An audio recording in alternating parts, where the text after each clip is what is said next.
Hello, my name is James Byrne, and this is my Critical Issues in Career and Technical Education presentation.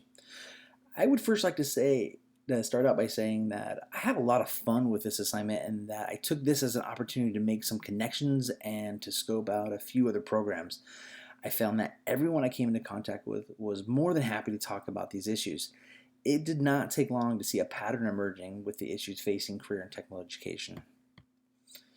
Through my research and interviews, I identified 4 issues other than money related to CTE. The issues were that education as a whole needed to change, that scheduling is something that can make or break a program, that there is a negative perception or stigma associated with CTE that needs to be addressed, and the overwhelming issue facing CTE is finding and keeping qualified CTE teachers. So I'm going to address all of these.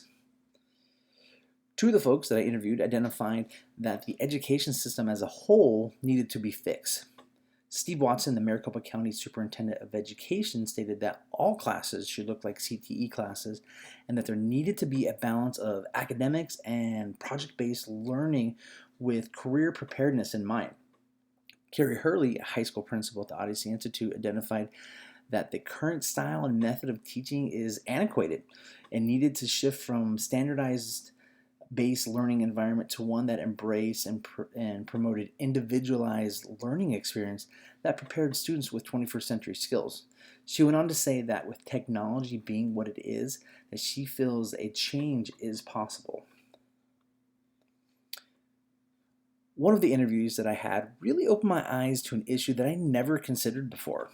Eric Chapman, the film and TV production instructor at Cortez High School, shared about how scheduling issues were just wreaking havoc on his CTE program. Because the school's administration had placed a higher value on the fine arts, his program had become sort of a dumping ground for students who didn't have a path. The issue he is facing is that almost 40% of his students are seniors in the first year of a 2-year program. The result of this poor scheduling is that these seniors are not completing the program and they are taking up seats that could go to juniors who would be more likely to complete the 2-year sequence. So basically, he is showing poor results for program completers. This conversation causes me to stop and reflect about my own program and how scheduling can easily make or break a CTE program. Several folks that I interviewed identified that the negative perception or stigma associated with CTE needed to be addressed. Mike Bailey from Tonopah Valley High School in the Saddle Mountain Unified School District stated that there was a misunderstanding of what CTE was and how it is essential to prepare students for college and career preparedness. Mike Walker from Verrado High School identified 2 key stakeholders that needed to be educated the most about what the new CTE is. Surprisingly, they were his peers. That was the first group that he identified, fellow teachers and staff. The second group was parents. He presented the idea that CTE in high school is equivalent to having a major in college. That's a great way to put it. He went on to say that it is our duty as CTE instructors to tell our own story and to control the narrative as much as we can because no one else is going to give it just the justice it deserves. So basically, that we as a CTE community needed to be its biggest and loudest advocates if we're going to change this negative perception. The last and most common critical issue that came up during my research was the lack of highly qualified CTE teachers.